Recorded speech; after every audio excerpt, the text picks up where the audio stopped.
Урматтуу биздин Facebook баракчабызга жаңыдан кошулган биздин катталуучулар, сиздерге азыр маалымат иретинде айтып кетейин дагы бир ирет. Учурда биз Монив көчөсүндө турабыз. Тиешелүү кызматтын жетекчилери, мэрдин орун басары Замир Баишевич жетектеген тиешелүү мекемесинин жетекчилер азыр Монив көчөсүндөгү эки деңгээлдеги өтмөктүн курулушун баштоо, старт берүү жараянын бүгүн баштап атышат. Кудай буюрса, мына жолдун бүгүн эки тарабы, жол тарабы атайын коопсуздук үчүн түнүкө менен бийик жабылат. Андан кийин биринчи коммуналдык иштер жасалып, андан кийинки курулуш этап менен жүрө берет. Бул жерде билесиздер, жол тыгыны абдан эң көйгөйлүү маселе болуп келген. Ушул көйгөйдү чечүү үчүн эки деңгээлдүү өтмөк курулат. Бул автоунаалар үчүн. Эки деңгээлдүү өтмөк кандай болот? Биринчиси, мына келип Шакиров көчөгө бурулган тараптан бир тарап кетет, Шакиров көчөсүнүн үстүнөн өткөн бир тарап. Масалиев көчөсүнө, мына Монивте Масалиевке кеткен унаалар асты менен кете берет. Ал эми Шакиров көчөсүнө бурулган же привокзальный тарапка бурулгандар үстүнө келип туруп, арка жактан киргенде бул жака өтө берет. Кеч эмес, жумуш эми башталып атат, Кудай буюрса.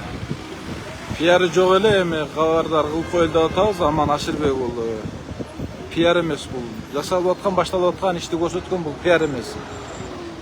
Пиар деп башка нерсени айтат. Кене маалымат алсаңыз болот, пиар эмне экенинчи.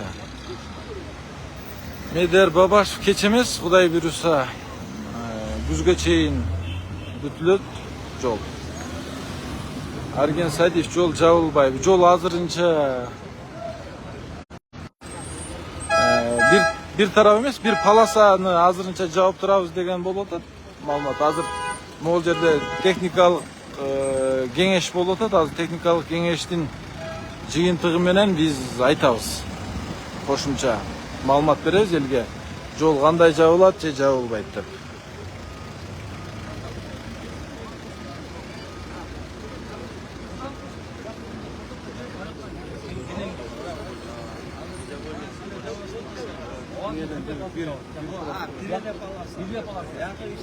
Кайсыл жерге чейин жабылат? Темирлан. Могул жер, Ооба.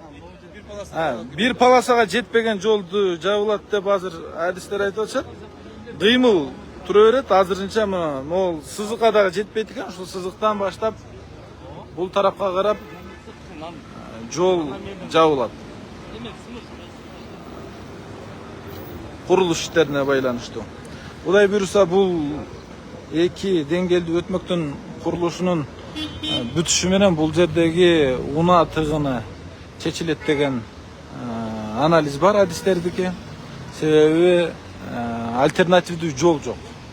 Башка мамлекеттерди билесиздер, биринин үстүнөн бири жол салып, мындай унаа тыгындарын жоюуга болгон аракет ошол иштин арты менен чечилген да. Бизде азыр көрүп турасыздар, мына бир эле жол.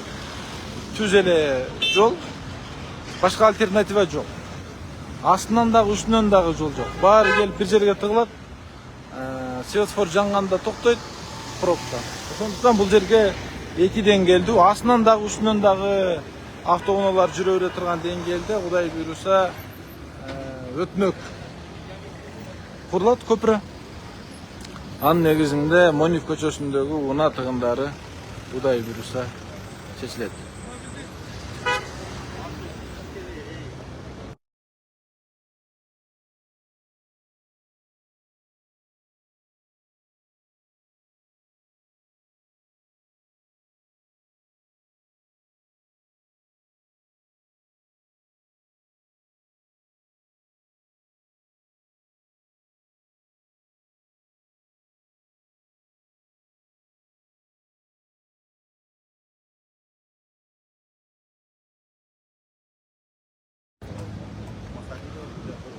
Урматтуу биздин катталуучулар, азыр сиздерге толук маалымат алып беребиз.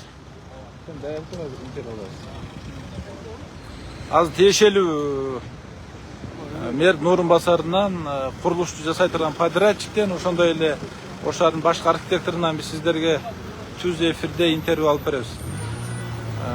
Кудай буйруса Калинин көчөсү башталат. Мамуров көчөсү менен Калинин көчөсүнүн долбоору бүттү, жакын күндөр башталат. Азыркы учурда Көкүмбей көчөсү Уна базарга кеткен жолдун долбоору жасалып атат. Ал долбоор бүтсө, Кудай буйруса башталат.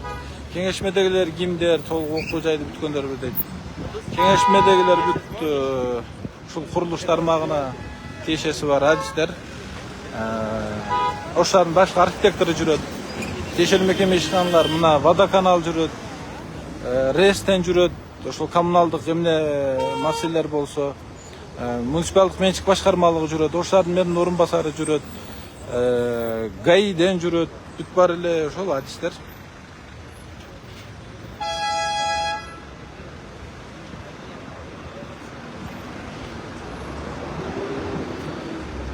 Кудай буйруса, Мейдер Бабашев, албетте, маселе бар, маселе болот, унаа тыгындары жаралышы мүмкүн, шарттар ыңгайсыздыктар болушу мүмкүн. Бирок биз бул маселени чечпесек болбойт. Ар дайым эле ушундай тыгында, ушундай көйгөйдө жашай бергенге болбойт. Шаар өнүгүш керек, жашоо өзгөрүш керек. Андыктан анча-мынча ыңгайсыздыктарга шаар тургундары дагы түшүнүү менен кабыл алыш керек. Бул жеке бир адамдын кызыкчылыгы үчүн жасалып аткан иш эмес, бул жалпы шаардын келечеги, эртеңки дагы өсөт, адам көбөйөт, инфраструктурасын өзгөртүш керек, жакшыртыш керек деген маселе. Анча-мынча сабыр кылабыз. Эми жылдап жабылбайт албетте. Бир 3 ай, 4 ай жабылар. Бирок бул маселе түбөлүккө ушул жерде чечилсе, бул шаардын жана шаар тургундарынын эле жеңиши деп ойлойм. Т жолунун шаарга караган бөлүгү бүткөн. Ал жерде шаар өзүнүн аймагына тиешелүү бөлүгүн толук бүтүрүп даярдап койгон. Азыр Кара Суу районунун аймагында жасалып атат. Кудай буйруса, алда бүтүп калса, шаарда бир топ эле тыгындар жоюлат. Эми Т көчөдө жүрүп турууга болот азырынча. Шагыл жол болуп атат, ал жака деле жүрүп турса болот. Азырынча бул жерде жол толук жабылбайт. Жол жабылбайт, каттам боло берет. Азыр биринчи коммуналдык тармактар өздөрүнүн иштерин жасашат. Андан кийин этап менен балким жолду бир тараптуу жабып, жумуш алып баруу жагдайы түзүлүп калышы мүмкүн. Анык биз сиздерге кошумча кабарлайбыз. Азыр биз сиздерге Шабырбек Турдубаев алып беребиз маалымат. Интервью берет азыр подрядчик. Ким деген подрядчик, ким жүргүзөт, кандай болот, ошого жараша чечилет.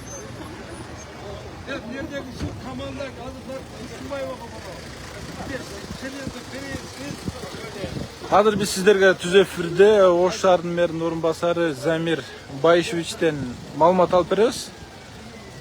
Бул жерде курулуш кандай нукта жүрөт, кандай этапта ишке ашат, ыңгайсыздыктар кандай жоюлат, канча убакытта бүтөт, бүт баарын азыр маалымат алсаңыздар болот.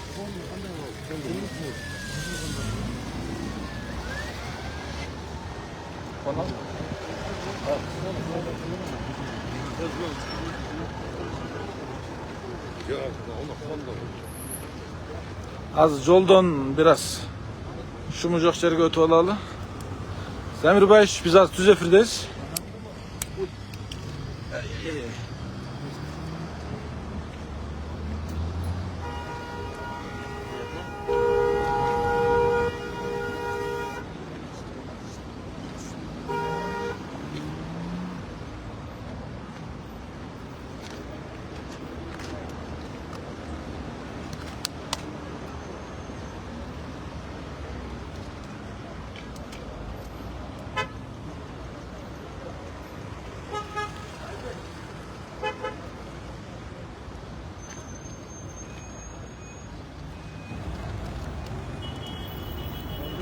Oldu?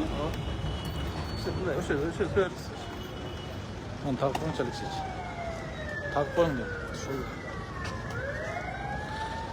Азыр Замирбаевич, могул эки деңгээлдүү өтмөктүн мындайча айтканда эки баскычтуу көпүрө дейбизби, өтмөк дейбизби, ошонун курулушуна бүгүн старт берилип башталып атат. Шаар тургундары азыр түз эфирде сурап атат. Кандай этапта жүрөт, канча убакытта болот, кандай жасалат, унаа тыгындары болбойбу дейт. Жалпы эле ошол боюнча маалымат берип кетсеңиз. Мына бүгүнкү күндө биздин Ош шаарынын мэриясы тарабынан, мэрия бактылуу жеңиш тарабынан бизden баштап жакшы долбоорлор ишке ашырылып, бул 24-жылы ушул эки деңгээлдүү жол жасайбыз.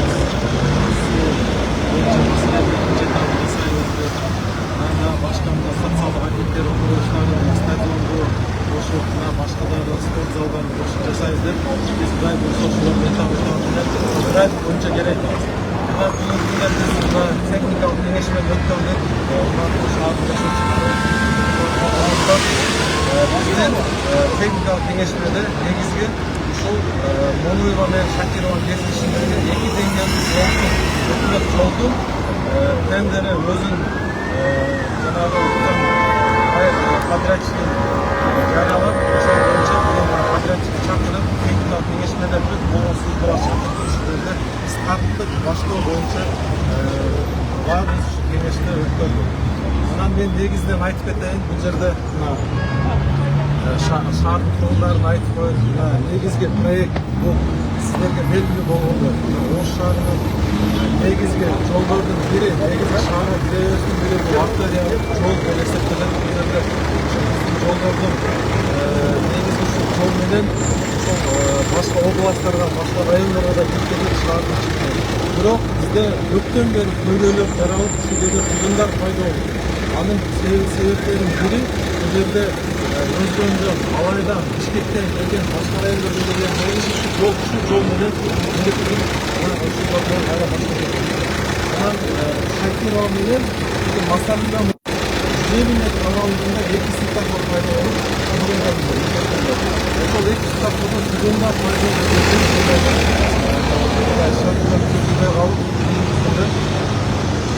ошол маселени чечүү максатында эки деңгээлдүү жол эми негизги нерселерди айтайын. Бул жерде биз жалаң бүт службалар менен 3 айдан бери катуу иштедик. Шаар жашоочулар, бул жерде мен көптөп кетишим, архитектуранын башкармалыгы боюнча дагы ушул жерде мына эки тараптан чыгып кеткен жанагы жолдун жээгине чыгып калган ишкерлерди биз сүйлөшүү жүргүзүп, ошол ишкерлер өзү түшүнүү менен бизге аракет кылып, ошол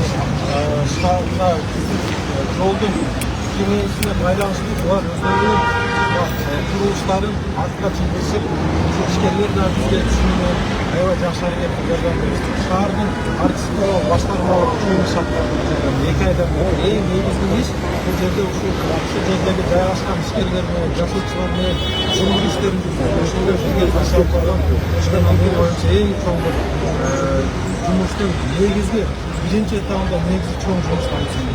Бул жерде архитектура башкармалыгы, мына муниципалдык башкармалыгы дагы чоң иштерди аткарды. Мына снос боюнча иштер кетип баратат. Архитектурада жана ишкерлер менен сүйлөшүп, алар өздөрүнүн ишкерлигин артка жылдырып, ушул жолдун кеңейишине дагы чоң өздөрүнүн салымын кошто. Анан мен проект боюнча айтып кетейин. Урматтуу шаар жашоочулар, туура ичинде бизге ыңгайсыздыктар пайда болот. Ичинде ошо менен туура түшүнүү менен өзүңүздөр да бизге мына шаар үчүн бул болот. Кудай буйруса мына график менен биз күнү күн иштейбиз. Биз азыр подрядчикке да ошол катуу требованияларды коюп, биз мына күндүзү түнү 2-синен болобу, 3-синен болобу биз ошону требования койгонбуз. Ошол боюнча дагы өзүбүз жеке көзөмөлгө алып, өз көзөмөлгө алып ушул жерде турабыз. Бул биринчиси. Экинчиси, шаарда мына жолдор бир тарабы тосулат. Болушунча биз ушул көйгөйдү жаратпоо үчүн ушул коопсуздук кызматкерлери менен да сүйлөшүп, гаилер менен да сүйлөшүп, ушул жердеги мына бир тарабын ачып турабыз, бир тарабы жабылып турат деген маселени чечип атабыз. Кудай буйруса алдағы